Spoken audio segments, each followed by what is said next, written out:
dans le livre de Néhémie, à partir du chapitre 6, versets 1 à 14. Alléluia. Autant que la sœur prépare la lecture, nous allons prier. Éternel, mon Dieu Père, nous te louons, nous te bénissons, nous te rendons grâce, Seigneur Dieu. Tandis qu'il y en a d'autres qui sont en ce moment même en vacances, Père, nous, tu nous as réunis ici ce matin pour que nous puissions entendre ta parole nous parler, Seigneur. Dispose l'état de notre cœur, dispose nos pensées, que nos émotions et tout ce qui est charnel reste en dehors de cette porte, de cette maison, de ce temple, afin que tout ce qui est spirituel remplisse cet endroit, remplisse notre cœur, et que ta parole vienne pour nous reconforter, ta parole vienne pour nous enseigner, ta parole vienne pour nous nourrir, et non pour nous condamner, pour nous blâmer, pour nous juger, mais plutôt pour nous changer. Parce que lorsque tu donnes ta parole, c'est pour que nous puissions aller de gloire en gloire et de victoire en victoire. Merci.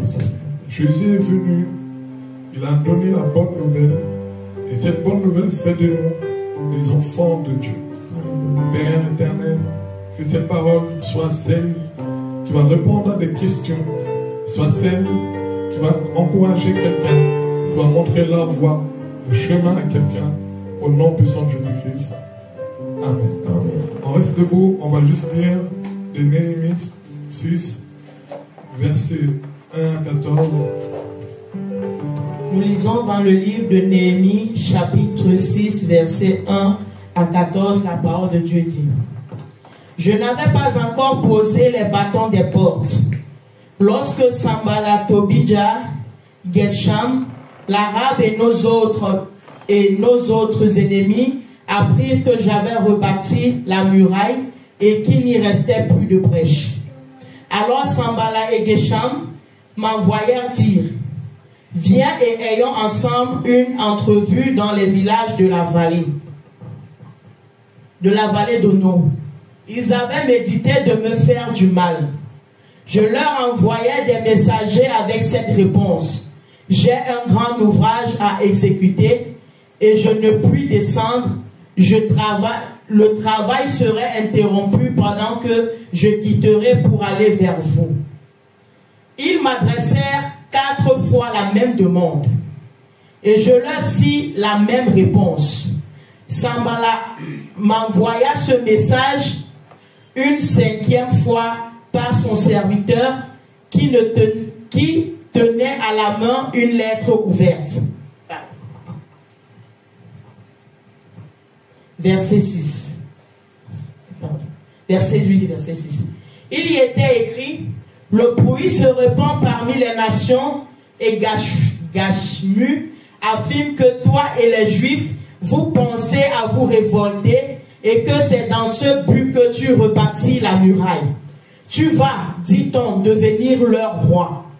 Tu as même établi des prophètes pour te proclamer à Jérusalem, roi de Juda, et maintenant ces choses arriveront à la connaissance du roi. Viens donc et consultons-nous ensemble. Verset 8.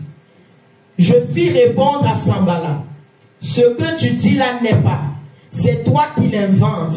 Tous ces gens voulaient nous effrayer et ils se disaient: ils perdront courage et l'œuvre ne se fera pas. Maintenant, ô Dieu, fortifie-moi. Verset 10. Je me rendis chez Maïja, fils de Delaja, fils de Meïtabel.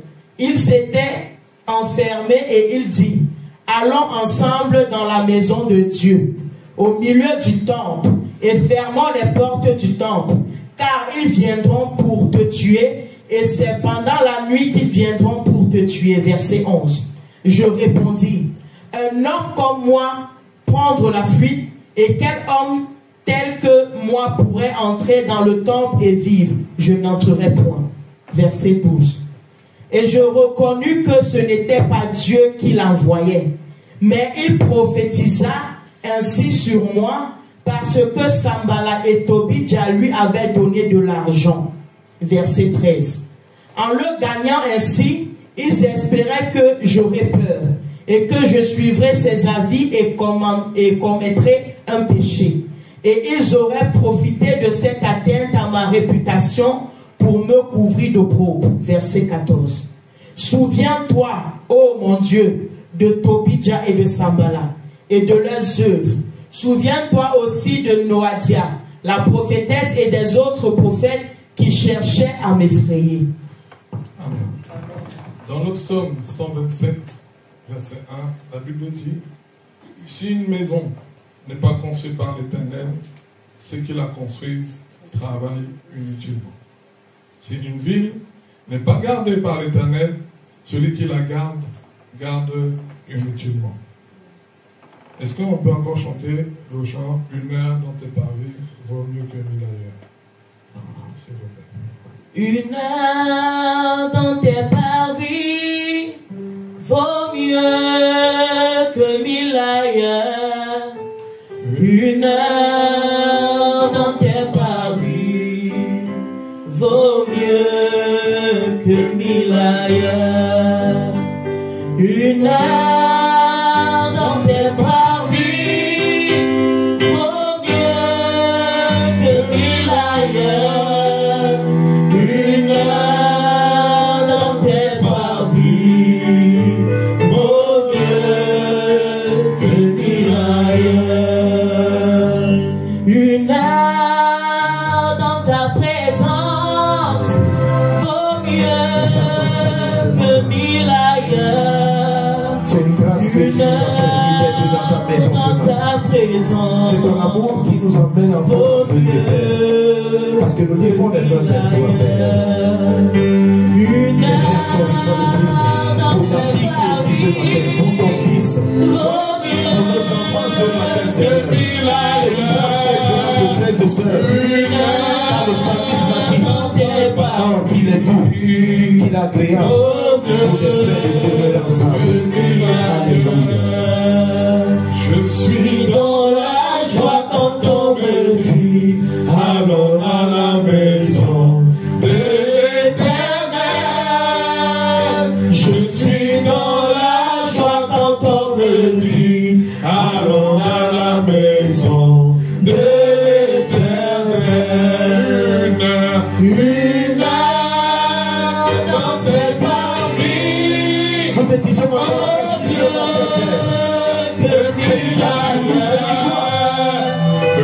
parce que tu as rassemblé tes enfants et tu veux nous dire, tu veux parler quelque chose qui donne l'amour, la joie dans une famille et la paix. Je suis dans la joie quand on me dit allons à la maison de l'Éternel. Je suis dans la joie quand on me dit allons à la maison de l'Éternel. Une heure, Nous sommes en joie d'être devant toi ce matin. Car c'est pas vite quand tu as les enfants. Nous savons que le monde se manifeste sur nous ce matin. Tu es ici, Père. Comme Jacob l'a dit, certainement, l'Éternel est en son nom. Certainement, l'Éternel est en son nom.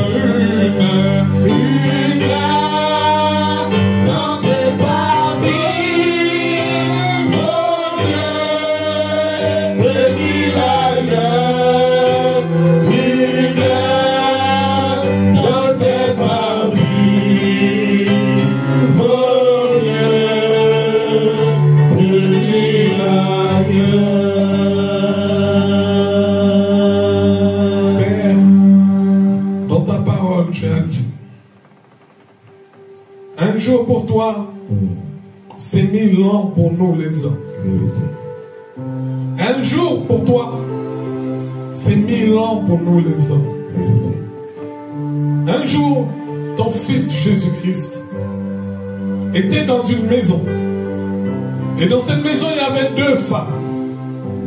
Une qui était préoccupée à faire les choses de la maison, à faire le ménage.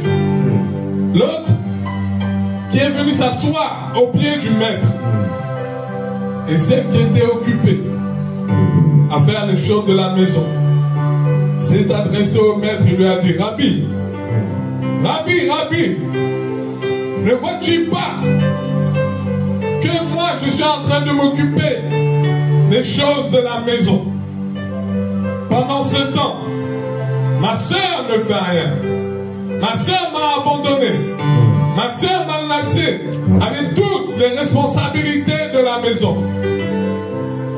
Et elle est venue à côté de toi, t'écouter lui parler. Jésus répondit, Marthe, Marthe, tu t'inquiètes trop des choses de ce monde. Tu t'inquiètes trop de ta situation. Tu t'inquiètes trop de ce que tu vas manger demain. Tu t'inquiètes trop de ce que tu vas boire demain. Tu t'inquiètes trop du travail que tu cherches. Tu t'inquiètes trop des choses de ce monde. La bonne part, c'est pas celle-là. La bonne part, c'est celle que ta soeur a choisie. D'être à côté du Maître. D'être à côté du Maître. Parce que toutes les choses que tu es en train de t'embarrasser avec, tu es en train de chercher le mariage, l'argent, les enfants, la richesse, les grandes maisons, les grandes voitures. Tout cela va passer. Tout cela va passer. Parce que lorsque tu es venu, tu n'avais pas tout cela. Et tu repartiras sans tout cela. Mais par contre, ta soeur qui est assise à mes côtés a pris la bonne part. Et cette part ne sera jamais ôtée. Elle ne le perdra jamais. Parce que cette part, c'est la bonne part. Et jusqu'à ce que le monde s'arrête, jusqu'à toute l'éternité, sa part ne sera jamais ôtée. Amen. Telle est la parole de Dieu. Telle est la parole de Dieu. Amen. C'est ce que Jésus répondit à cette femme qui se plaignait de sa sœur qu'il avait laissée pour aller à côté du pied du Maître. Je prie par l'Esprit Saint, au nom puissant de Jésus-Christ, que nous tous qui sommes ici et ceux qui nous écoutent maintenant ou après, je prie, Seigneur, que nous puissions choisir la bonne part. La part qui ne sera jamais ôtée. La part qui se détourne du monde. La part qui se détourne des richesses du monde. La part qui se détourne des envies du monde. La part qui se détourne, Seigneur Dieu, des choses diaboliques. Parce que nous savons, comme tu le dis dans ta parole, ce monde est entre les mains du diable. Nous choisissons par l'Esprit Saint, par la parole de Dieu, par l'œuvre de Golgotha, par le nom de Jésus-Christ, la bonne part, celle d'être assis à côté du Maître. Parce que nous savons que cela ne nous sera jamais, jamais, jamais, jamais, jamais ôté. Au nom puissant de Jésus-Christ. Amen. Amen. On acclame pour le Seigneur. On peut s'asseoir. Shalom, shalom à tous. Shalom. Si tu n'as pas dit shalom à ton voisin, il faut dire shalom à ton voisin. Voisin, je te dis shalom.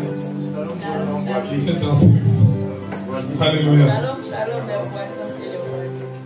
Ce que nous venons de lire dans Néhémie, c'est une histoire qui montre l'amour d'un homme envers les choses de Dieu. Amen. Je veux d'abord qu'on commence par comprendre déjà la définition selon la Bible. Non, pas la Bible, le dictionnaire. Parce que le thème aujourd'hui, c'est la maison de Dieu. Dis à ton voisin, la maison de Dieu. La maison de Dieu. Définition d'une maison que vous avez trouvée dans le dictionnaire, c'est bâtiment d'habitation, immeuble, logement, résidence. Spécialement, bâtiment conçu pour un seul ou pour plusieurs nombres de foyers. pavillon, villa. Dans la définition, la maison, c'est un lieu qu'on a construit pour des foyers. Foyer veut dire famille. Amen. Donc c'est un lieu où les familles résident. C'est un lieu où les familles passent des moments. C'est un lieu où les familles se retrouvent. C'est un lieu où les familles prient. C'est un lieu où les familles pleurent. C'est un lieu où les familles sont en joie. C'est un lieu où la famille accueille les nouveaux bébés. C'est un lieu où la famille conçoit les nouveaux bébés. C'est un lieu où tu manges. C'est un lieu où tu dors. Mais c'est un lieu que tu es en sécurité. Alléluia. Ta maison est un lieu où tu es en sécurité. Tu sais qui rentre dans ta maison et tu sais qui sort de ta maison. Amen. Ce lieu est composé généralement de 4 côtés. Alléluia. 4 murs, d'un sol et d'une toiture. Amen. Soyez bénis, peuple de Dieu. Donc on voit, on se rend bien compte tous ensemble que la maison c'est important. Parce que si tu n'as pas de maison, tu dors dehors. On appelle ça un sans-abri. Donc c'est très important d'avoir un lieu où poser sa tête, un lieu où passer de bons moments avec ta famille. Donc tout le monde ici a une maison, gloire à Dieu. Amen. Alléluia. Que le Seigneur vous bénisse. Amen. Que le Seigneur vous donne encore une plus grande. Amen. Si celle que vous avez est trop petite, qui pousse les murs pour que ça s'agrandisse encore plus. Amen. C'est très important. Un homme, vous allez voir que dans sa vie, l'objectif c'est toujours d'acheter ou de bâtir, de construire une maison. Une maison. Même si tu as beaucoup d'argent, ton argent, tu dois toujours le mettre au sol. Même si tu as beaucoup d'argent. Parce que les hommes d'affaires, ils ont beaucoup d'argent, mais à un moment donné, ils sont obligés de mettre cet argent au sol. Et le sol sort la maison. Amen. Nous allons lire, si on a compris le mot maison, nous allons lire dans Matthieu 16, 18. Là, il s'agissait, ce que je viens de lire, ce que je viens d'expliquer tout à l'heure, il s'agissait de la maison, je vais dire, charnelle terrestre. Amen. Dieu, en envoyant son Fils, Jésus-Christ, il l'a envoyé aussi pour une mission, non seulement pour notre salut, mais aussi pour bâtir une maison. Amen. Et aussi pour bâtir une maison. Parce qu'une fois que Jésus est venu nous a donné le salut, donc il fallait que les enfants de Dieu aient un endroit. Il fallait que les enfants de Dieu aient une maison. Une maison. Et pour cela, Jésus dit dans Matthieu 16, 18, et moi je t'ai dit, tu es Pierre, et que sur cette pierre, je bâtirai mon église, donc ma maison. Alléluia. Et que les portes des séjours des morts ne pouvront point contre elle. Donc Dieu lui-même est venu sur la terre pour bâtir sa maison. Et la maison a été bâtie sur la pierre. Vous voyez, les maisons qui sont construites avec la pierre sont souvent plus solides que ceux qui sont construits comme ceux que nous avons. Les maisons en pierre, c'est les maisons qui sont solides. Si vous allez, par exemple, voir les anciennes églises, vous allez voir que les anciennes églises, c'est des pierres qu'on mettait. Vous voyez, les pyramides, c'est des pierres. Donc, quand on utilise des pierres, c'est plus solide. Alléluia. Amen. Donc, Jésus a bâti sa maison sur une pierre. Et cette pierre, il a dit, les séjours de mort ne pourront point. Et dans le verset que nous avons vu avant, il disait que si lui ne bâtit pas, celui qui bâtit, bâtit en vain. Si lui ne garde pas, celui qui garde, garde en vain. Le plus fort, le plus grand bâtisseur, a décidé lui-même de venir sur la terre pour bâtir sa propre maison. Et comme il a bâti sa propre maison, il est le gardien de sa maison. Alléluia. Il est le gardien de sa maison. Le plus puissant, le plus grand bâtisseur, vient lui-même bâtir sa maison. Il n'utilise pas du contreplaqué, il n'utilise pas du bois, il utilise de la pierre.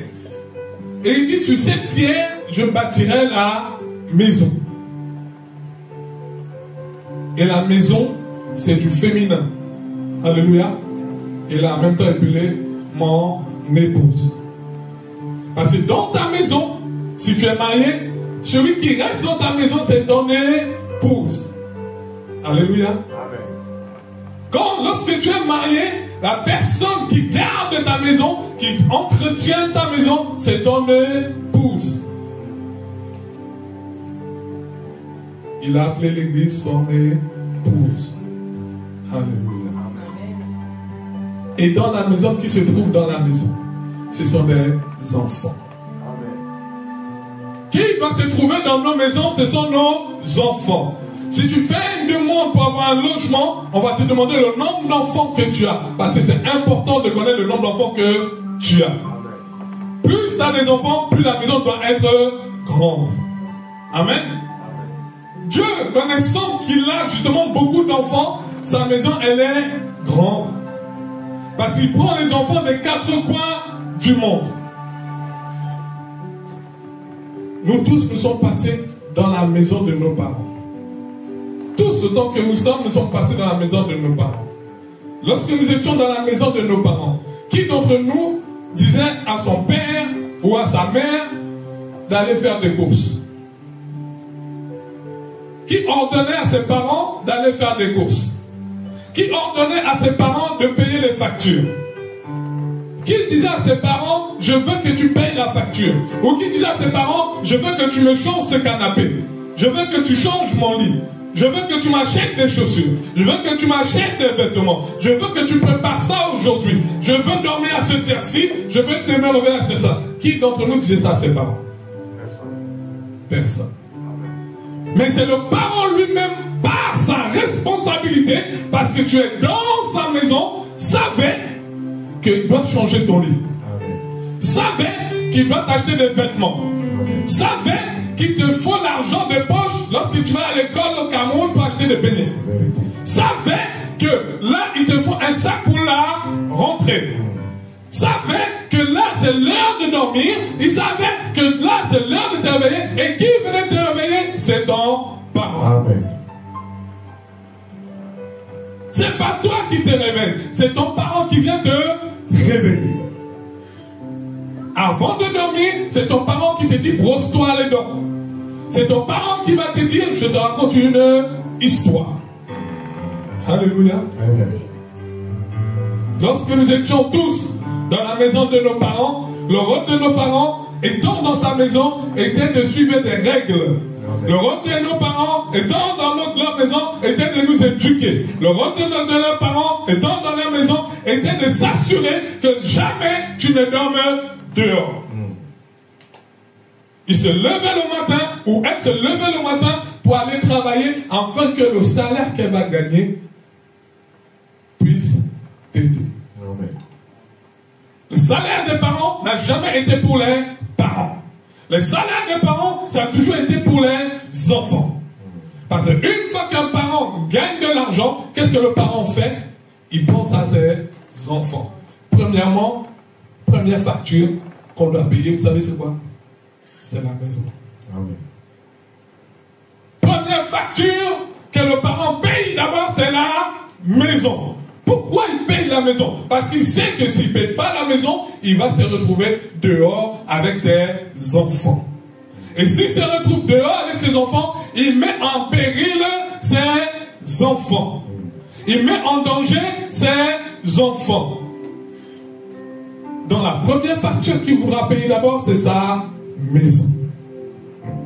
Alléluia. Mais nous, étant enfants, on ne regarde pas la situation que nos parents vont traverser. Parce que nous savons que quoi qu'il arrive, tout va bien.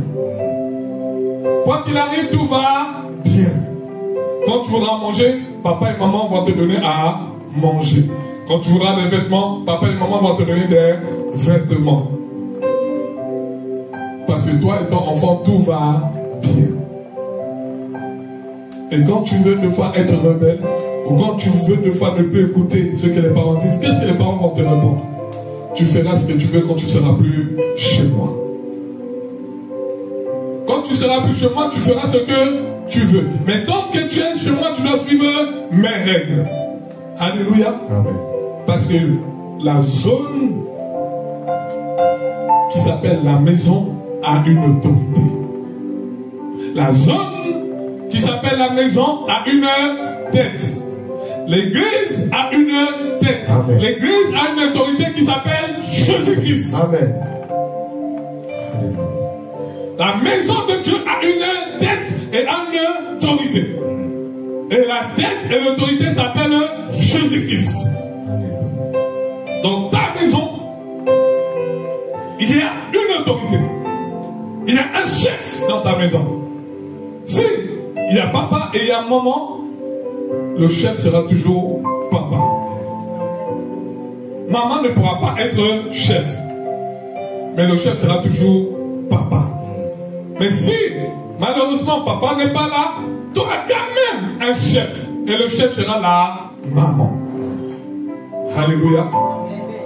Si le père se lève et il part au travail, il va laisser son bâton de chef à quelqu'un, et cette personne c'est la maman. Et lorsque maman parle, si tu ne veux pas écouter maman, tu dois écouter l'autorité que maman a, le bâton que papa a laissé à maman. Alléluia. C'est la même chose dans la maison de Dieu. C'est la même chose dans la maison de Dieu. Dieu donne son bâton. Jésus donne son bâton. Et il donne son bâton à qui? Au pasteur, à celui qui est à la tête de l'église. Et son rôle, c'est pas de frapper des gens, non, c'est d'aider des gens à suivre et être obéissants selon la parole de Dieu. Son rôle n'est pas de juger les gens, son rôle n'est pas de condamner les gens, son rôle n'est pas de blâmer les gens, son rôle est de les rappeler ce que le patron a dit, la tête a dit, le roi a dit, ce que Jésus a dit dans la parole. Donc le rôle de la maman, c'est de dire, ton père t'a dit de ne pas t'asseoir là. Pourquoi tu t'assois là? Ton père t'a dit de ne faire pas ceci. Pourquoi tu le fais? Tu sais que quand il va arriver, il va être énervé. Alléluia. Et quand papa il rentre et qu'il est énervé, qu'est-ce qui se passe? Il corrige tout ce qu'il a corrigé. Parce que c'est son rôle. Quand un pasteur voit que tu es mal assis, il doit juste te dire, mon frère, ma soeur, assis-toi bien. Pourquoi? Parce que lorsque le chef il va arriver, lorsque le patron va arriver, lorsque la tête va arriver, il va te corriger. La maison est faite pour avoir une bonne éducation. La maison est faite pour être obéissant. Alléluia. Et là, on est dans une histoire d'un homme qui s'appelle Néhémie. Néhémie, voyant que la maison de Dieu a été détruite, la vie de Dieu a été détruite, son cœur a été touché. La maison où tu as grandi, tu es attaché à cet endroit. La maison où ton père t'a élevé, tu as des souvenirs dedans. Si quelqu'un vient et il casse cette maison, ça va te toucher. Amen. Ça va te toucher. Surtout si les parents l'ont construit et qu'ils viennent et cassent, ça va te toucher. Parce que tu vas dire que ici c'était mon lit. Maman cuisinait ici. Quand on était ici à la terrasse, papa nous racontait des histoires de Jésus. Donc ça va te toucher. C'est ce qui s'est passé avec Néhémie. Néhémie n'était pas un prophète. Néhémie n'a même pas été appelé de Dieu. Néhémie a été touché le fait que la maison de Dieu soit détruite. Néhémie a été touché le fait qu'on a détruit la maison de Dieu. Le travail de Néhémie, vous savez c'était quoi? C'était un goûteur du roi. Le goûteur du roi. Lorsqu'il y a un frère qui est venu, Néhémie lui dit, Jérusalem, ça va comment? La maison de Dieu va comment? Il lui a dit non, tout est tombé. C'est comme si aujourd'hui, nous sommes en France, et il y a un frère à toi qui vient dans ton pays d'origine, et tu te demandes, la maison de papa, elle est comment? Notre maison là-bas au pays, elle est comment? Il te dit non, ça a été détruit. Ça va te toucher. Ça va te toucher. Et à partir de ce moment-là, tu as deux options qui se présentent. Soit tu décides de juste être touché et on n'en parle plus. Soit tu décides de dire je vais rebâtir cette maison. Alléluia. Je vais rebâtir cette maison.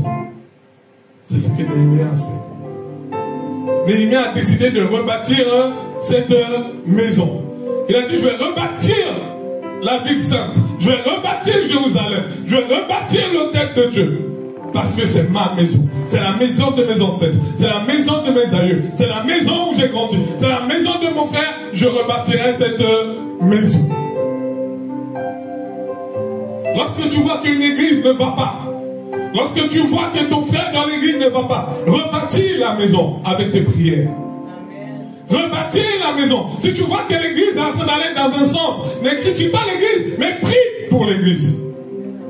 Parce que c'est aussi ta maison. C'est ta maison. Si Dieu est ton père, c'est ta maison. Prie pour ta maison. Prie pour ta maison. La meilleure façon de rebâtir une église, c'est pas avec les mains, c'est avec la prière. Intercède, jeûne, pleure. Comme Esther l'a fait, comme Daniel l'a fait, comme David l'a fait. Fais comme eux. Parce qu'il le faisait pour la maison. Pour le peuple de Dieu. Prie, jeûne. Parce que toi, Dieu se souviendra de toi. Que tu fais partie du pilier qui tient la maison de Dieu. Néhémie ne pouvait pas rester sans rien faire. Et quand tu te lèves, Dieu te voit dans la prière, en train de prier. Là, Dieu dit, je vais l'utiliser. C'est comme ça que Néhémie a été utilisé. Parce qu'il priait pour la maison de Dieu. Il avait une flamme qui brillait en lui pour la maison de Dieu. La Bible dit que quand il partait, le roi lui a tout donné pour aller bâtir cette maison. Il a commencé à bâtir la maison. Mais quand tu bâtis une maison, ou quand tu es en train de prier pour l'église de Dieu, il y aura toujours des ennemis autour. Parce que Néhémie avait des ennemis autour. Le but des ennemis, c'était d'éviter de bâtir cette ville qu'on appelle Jérusalem. Parce qu'en baptisant cette ville qu'on appelle Jérusalem, il y a une force spirituelle qui se lève. En baptisant une église forte, tu combats le monde des ténèbres. Mais il y a des personnes qui ne vont pas accepter qu'on puisse combattre le monde des ténèbres parce que peut-être ils connaissent où ils en font partie. Donc le but des personnes qui combattaient Néhémie, c'était que Néhémie ne puisse pas bâtir la maison de Dieu. Mais je prie Dieu que nous tous ici, nous puissions mettre nos genoux au sol pour tenir la maison de Dieu, pour élever la maison de Dieu, parce que Dieu va se souvenir de nous. Donne-nous le secret qu'on est en train de prier. Seigneur, fortifie tes servantes, fortifie tes serviteurs, ouvre-les les yeux, donne-les la force, que la maison ne tombe pas, qu'elle tienne. Dieu va se souvenir de nous. Parce qu'ici, il ne faut pas juste voir c'est un Dieu comme ça, c'est la maison de Dieu. Si demain, par exemple, on n'arrive pas à payer le loyer et qu'on ferme la porte, on aura abandonné la maison de Dieu. Et ça, Dieu va nous en parler. Junior, tu étais où pendant que la maison tombait? Est-ce que tu as mis les genoux au sol? Est-ce qu'il t'a fait que les murs tiennent? Est-ce qu'il t'a fait que la lumière fonctionne? Tu étais où? Mais si Junior a mis ses genoux au sol, si Junior a fait comme Néhémie, parce que la Bible nous dit que Néhémie portait la pierre d'un côté, il avait une arme de l'autre côté. Pour pouvoir se défendre contre des ennemis et en même temps il bâtit la maison. Il se défend contre les ennemis, en même temps il bâtit la maison. Et Néhémie disait, souviens-toi de moi. Oh Seigneur, fortifie-moi. Oh Seigneur, souviens-toi de moi. Et le jour où il y a l'ange de la mort qui arrive pour te dire c'est ton heure, tu pourras dire Seigneur, il manquait une chaise à l'église. J'ai posé cette chaise. Il manquait un micro à l'église. Celui que ton serviteur utilise. J'ai posé le micro. Seigneur, souviens-toi de moi quand j'ai mis un coup de peinture dans ta maison. Souviens-toi de moi quand je me levais pour chanter dans ta maison. Souviens-toi de moi quand je priais pour ta maison. Souviens-toi. Parce que ce que tu fais dans la maison de tes parents s'en souviennent.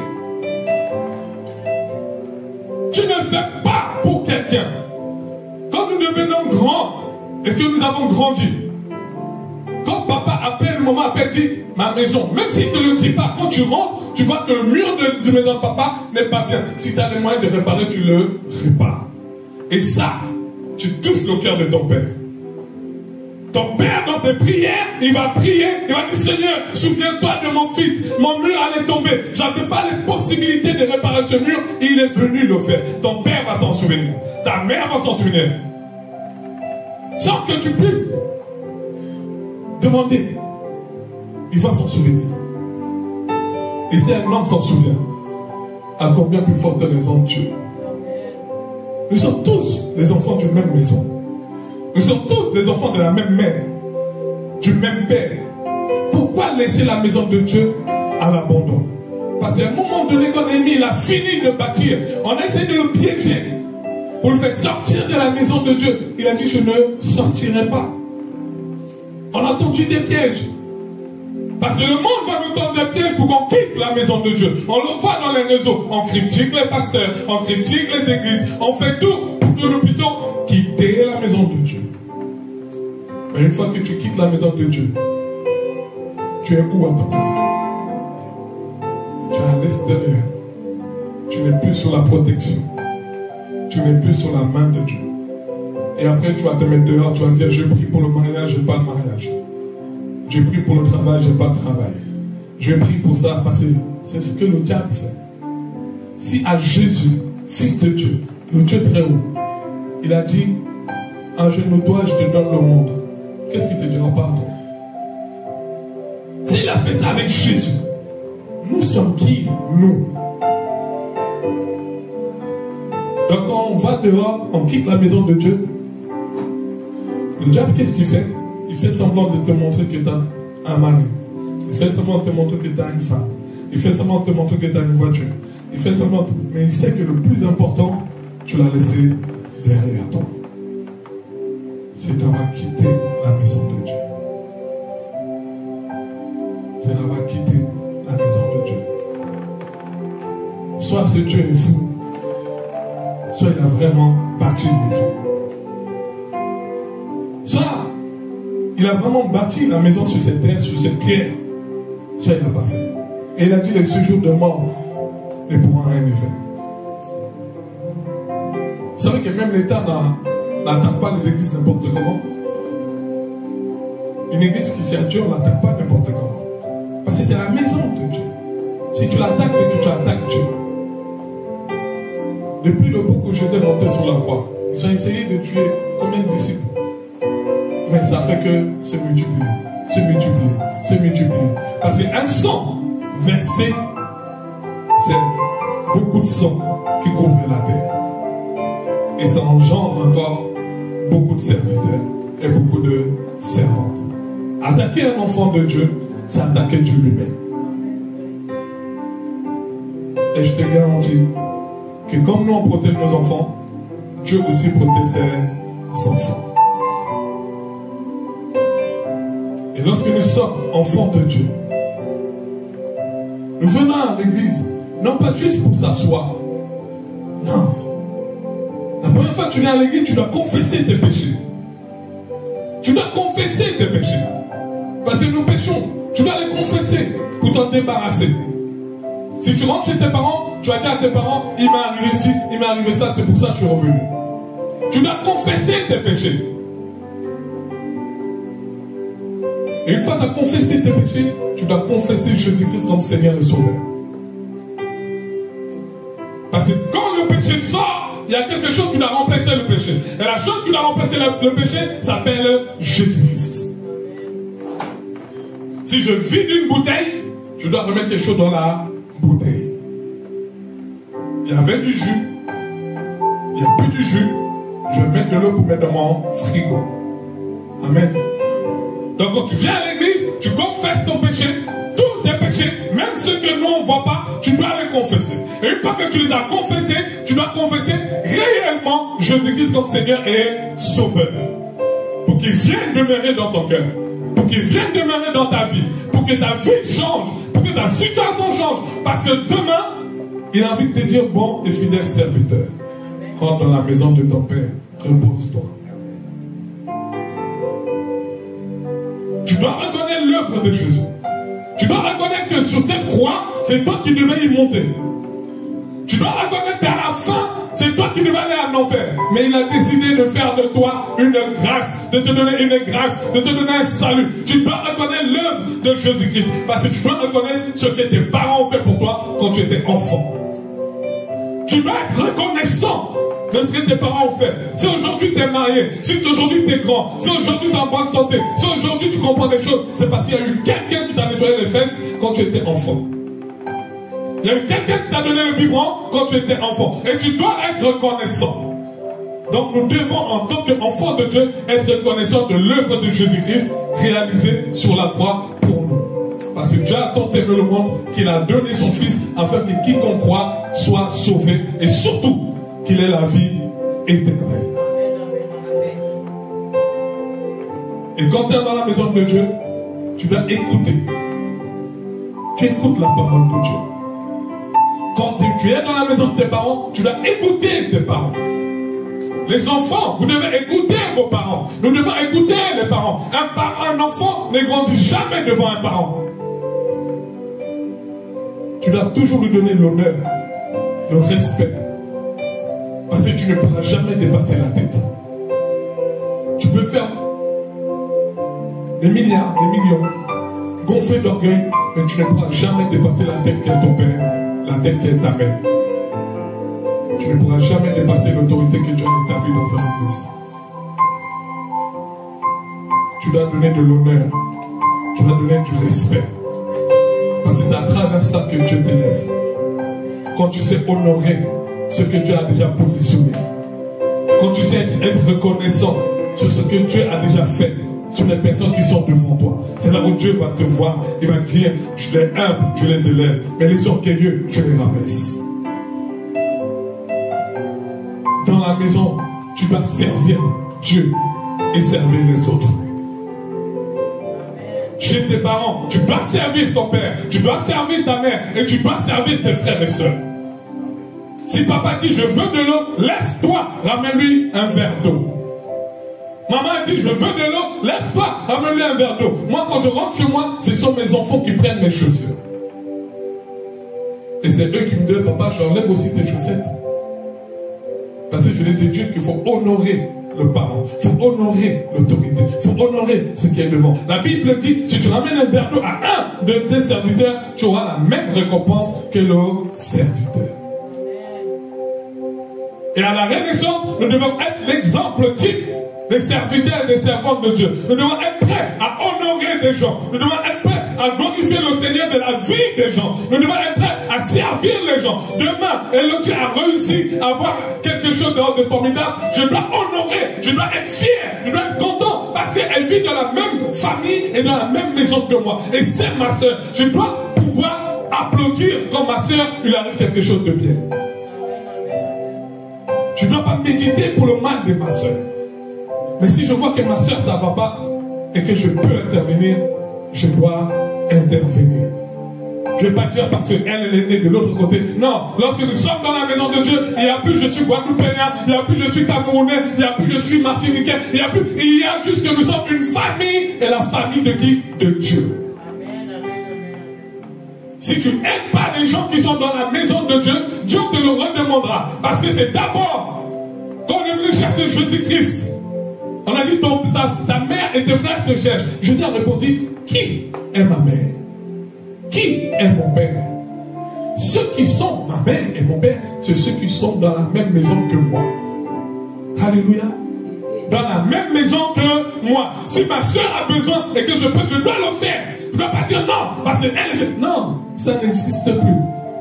Les choses anciennes sont passées et voici toute chose est devenue nouvelle. Nous sommes une nouvelle créature.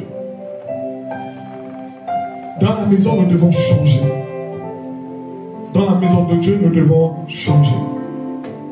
Notre personne doit changer pour devenir la meilleure personne. Que lorsqu'on nous voit sortir, on dit ceux-là, ils servent Dieu. Ils sont dans l'église de la Renaissance. Ils sont vraiment venus dans l'amour, dans la joie, dans la paix. Nous devons changer. Et nous devons grandir spirituellement. Tu vas être dans la maison de Dieu, tu ne grandis pas spirituellement. Tu vas être dans la maison de Dieu, tu restes un bébé spirituel. Même un bébé, mes fils, mon dernier fils, il est en train de grandir dans la maison de qui? De papa. Nous devons grandir. C'est pas que je viens, j'écoute, après je sors. Non, tu dois grandir. Tu dois avoir des réponses à tes questions. Tu dois connaître la Bible. Tu dois lire la Bible. Tu dois méditer la Bible. Tu dois poser la question. Pasteur, qu'est-ce que tu dis? Le verset dit ça. Qu'est-ce que tu me dis dans ce verset? Tu dois grandir spirituellement. Parce que l'œuvre que l'homme fait, toi aussi tu dois le faire.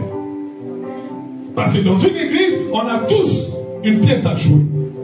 Tous une pièce à jouer. Si moi je prêche la parole, peut-être toi tu peux délivrer. Peut-être toi, tu peux intercéder.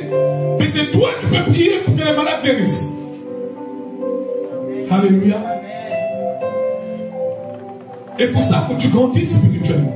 Il faut que tu comprennes la mission que Dieu donne dans l'église. La vision que Dieu donne dans l'église. On doit grandir. On doit être obéissant. Obéissant premièrement à la parole. Parce que si tu es obéissant à la parole, tu seras obéissant à tes frères et sœurs. Si tu obéis à la parole, automatiquement, tu seras obéissant envers tes frères et tes sœurs. Et tu seras obéissant à l'autorité que Dieu a établie. Il suffit juste d'obéir à la parole. Ceux qui n'honorent pas ou ceux qui ne donnent pas la place, c'est parce qu'ils n'obéissent pas à la parole. Parce que la Bible dit que toute autorité est établie par Dieu et non les hommes. Par Dieu et non les hommes. Qui a décidé que ton père soit ton père? Si c'est né Dieu. Qui a décidé que tu naisses dans cette famille? Si c'est né Dieu. Est-ce que tu peux venir, tu dis non, finalement, je suis né dans cette famille, non, je retourne, je vais choisir ma famille. Tu ne choisis pas. Si Dieu c'est ta famille, tu n'es là, tu n'es là. Donc si Dieu dit la Renaissance c'est ta maison, tu dois respecter l'autorité. Amen. Parce qu'avant que tu arrives, il avait déjà établi l'autorité. Avant que tu puisses naître, il avait déjà établi ton père et ta mère. Amen. Et c'est pas toi qui vas venir dire à ta mère comment faire, comment marcher, ou à ton père. Parce qu'on dit toujours, on n'apprend pas aux essais à faire des grimaces. Parce que tu ne sais pas ce qu'ils ont vécu avant, tu ne sais pas ce qu'ils ont traversé avant, tu ne sais pas ce que Dieu a fait dans leur vie avant pour qu'ils soient justement établis, parents et autorités. Alléluia. Donc il faut être obéissant, soumis à la parole, soumis à l'autorité. Donc soumis à tes parents, soumis à ta maman. Il faut éviter de commettre des péchés. Parce que tu n'es plus la même personne, tu es une nouvelle personne. Et maintenant, c'est plus toi qui vis, c'est Christ qui vit en toi. Et quand Christ vit en toi, tu es une nouvelle créature. Alléluia. Toutes les choses anciennes. Oh, avant tu étais méchant. Oh, avant tu étais... On oublie tout ça. Parce que toute chose est devenue nouvelle. Alléluia. Donc on ne commet plus de péchés. Et lorsqu'on arrive, on doit donner à manger à notre âme. Et notre âme, on le donne avec la parole de Dieu. Avec la parole de Dieu. Et surtout, faisons pas l'erreur de sortir de la maison parce que nous devons garder notre salut. Parce qu'on peut le perdre quelque part. Mais nous devons le garder. Garder notre salut. Garder notre salut. Donc quand on rentre ici, peuple de Dieu, il faut qu'on soit vraiment des personnes qui honorent ce lieu. Qui honorent ce lieu. Mais il ne faut pas juste une chaise. Dis-toi qu'il y a Dieu qui est assis là. Parce qu'il dit là où deux ou trois sont assemblés, il est là. Donc Dieu te voit. Dieu, il est au milieu de nous. Donc tu ne peux pas t'asseoir n'importe comment. Dans l'église. Tu ne peux pas parler n'importe comment. Dans l'église. Tu ne peux pas jouer avec ton téléphone, manipuler ton téléphone dans l'église. Et tu ne peux pas venir t'habiller n'importe comment dans l'église. Parce que si Macron était assis là, tu ne manipulerais pas ton téléphone pendant que Macron est là. Tu ne t'habillerais pas n'importe comment. Tu ne vas pas t'asseoir n'importe comment. Mais là, il y a plus grand que Macron. C'est pas parce qu'on ne le voit pas avec nos yeux charnels qu'il n'est pas là. Il est là. Il est là. Alléluia. La maison de Dieu, c'est un lieu qui doit nous changer, peuple de Dieu. Moi, le dimanche, je suis content, je suis motivé à dire, je vais dans la maison de Dieu. Tu peux venir servir Dieu, mais si tu n'es pas concentré. Tu peux venir dans la maison de Dieu, mais si tu n'es pas concentré, si tu n'es pas en train d'écouter la parole de Dieu, si ton cœur n'est pas disposé, tu t'es juste réveillé le matin pour venir ici. Dieu va te dire, Samuel, il s'est juste réveillé le matin. Je l'ai fait grâce qu'il se réveille le matin. Pour qu'il vienne dans la maison de Dieu, en croyant qu'il est venu servir Dieu, écouter Dieu. Maintenant, il a passé son temps à juger son frère, à insulter son frère, à s'asseoir n'importe comment. Il a passé son temps à vouloir s'habiller n'importe comment pour aller à la maison de Dieu. C'est pour ça que j'aime bien quand ma soeur dit, il faut avoir une certaine tenue. Je suis d'accord. Tu dois honorer. Les hommes, on doit venir soit comme ça, soit en cravate, soit, mais on doit honorer la présence de Dieu. Les femmes doivent honorer la présence de Dieu. Si je vous dis demain on va à l'Élysée, tout le monde va mettre son meilleur vêtement. Pourquoi tu viens à l'église, tu n'honores pas Dieu? Parce que tu crois qu'il n'est pas là. Il te voit. Quand papa reçoit les invités à la maison, tu fais comment? Tu les accueilles avec ton pyjama? Même quand tes parents reçoivent les invités, tu les accueilles pas avec le pyjama. Si papa a une réunion à la maison, tu vas t'habiller. Si on va au mariage de quelqu'un, tu vas t'habiller. Si on part à l'anniversaire de quelqu'un, tu vas t'habiller. Pourquoi quand tu viens dans la maison de Dieu, tu négliges? Pourquoi tu n'honores pas? Tu viens juste pour dire j'ai été. Mais ça ne marche pas comme ça. Ta vie ne changera pas. Ta vie doit être un témoignage. Que lorsqu'on te voit, on dit non, Marie était comme ça. Et maintenant, avec Dieu, elle est comme ça. Si tu viens à l'église et que tu es toujours la même personne, à quoi bon? À quoi bon? Je vais à l'église, mais tu fais encore plus de péché. Je vais à l'église, mais tu fais encore plus mal aux autres. Je vais à l'église, on te voit habillé pour aller à l'église. On te dit, ah, ok. Mais quand tu dois aller en boîte de nuit, tu sais comment on t'habille, hein? Parce que sinon, on ne te laisse pas rentrer. Franck, qui connaît, à l'époque, il faisait ça. Moi aussi, je le faisais à l'époque. Mais quand tu es dans la maison de Dieu, et que tu es obéissant, tu es soumis, tu es obligé d'avoir des résultats. Quand tu es chez tes parents, que tu es obéissant et soumis, tu auras forcément des résultats positifs qui sortent. Parce que ce que tu sèmes, tu le récoltes. Si tu sèmes du bien, tu récoltes du bien. Si tu sèmes la spiritualité, tu vas prospérer spirituellement. Alléluia. Si tu sèmes ta mentalité, tu auras une bonne mentalité. Si tu sèmes ton physique, tu auras aussi un physique qui change. Parce que ceux qui servent Dieu rajeunissent comme de l'aigle. Alléluia. Et lorsque tu sers Dieu, peuple de Dieu, tout ce que tu demandes à Dieu, il te le donne. Tout ce que tu demandes à Dieu, il te le donne. Amen. Mais Dieu attend notre fidélité et notre obéissance. Amen, amen, amen. Comme un parent, il attend la fidélité et l'obéissance. Et il nous teste. Nous passons des tests. Et quand tu tombes dans ces tests-là, tu as loupé quelque chose. Parce que si j'ai envie de te donner un gros nounours, avant que j'arrive, mon frère André vient et te donne un petit nounours. Et tu prends le petit nounours, tu as loupé le grand nounours. Je ne peux plus te le donner. Tu as décidé de prendre l'autre déjà. Mais si tu es fidèle, si tu es obéissant, et si tu grandis spirituellement, tu vas comprendre que ce nounours-là, c'est un test. Mais il y a un grand nounours qui arrive derrière. Amen. Amen. Et c'est là où Dieu dit, il nous donne la sagesse, l'intelligence et le discernement. Parce que quand on grandit spirituellement, on n'a plus besoin que quelqu'un nous dise, tu discernes.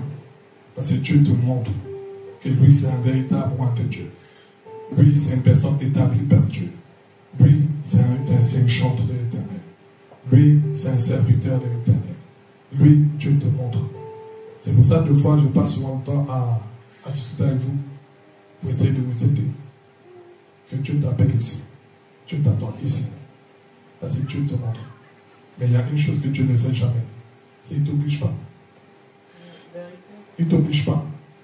Mais il t'attendra de l'autre côté de la ligne. Et il te dira que dans ta vie, j'ai mis un serviteur, j'ai mis une sœur, j'ai mis un frère pour te guider. Mais juste tu n'as pas écouté. Parce que tu ne voulais pas écouter. Alléluia. Amen. Moïse, pour libérer le peuple, il ne les a pas fauté. Il les a parlé. Il a parlé à Pharaon. Après, il parlait au peuple. Ceux qui voulaient écouter, ils écoutaient. Ceux qui n'ont pas voulu écouter, Dieu a ouvert la terre, ils sont entrevenus, il a refermé. Parce que finalement, l'église, c'est pour donner des bonnes choses et non des mauvaises choses. Et la renaissance, c'est pour que nous tous nous puissions renaître de nouveau. On va se lever un peu plus de Dieu.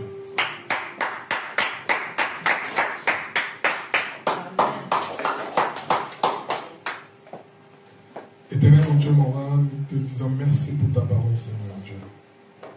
Père, je prie que ta parole a pu nous nourrir, aider mon frère, aider ma soeur et m'aider moi-même. Que cette parole nous donne encore plus de discernement, de sagesse, d'amour pour notre Dieu et pour ta maison. Fais de nous, Seigneur mon Dieu, Papa, des meubles dans ta maison, qui ne vacillent pas, qui ne bougent pas, mais qui restent intacts, qui ne font que, Papa, grandir. Fais de nous, Seigneur Dieu, des hommes spirituels, avec le discernement, la sagesse et la compréhension des choses de Dieu. Merci, Seigneur, pour cette parole. Que ton nom soit sanctifié et glorifié. Au nom puissant de Jésus-Christ. Amen.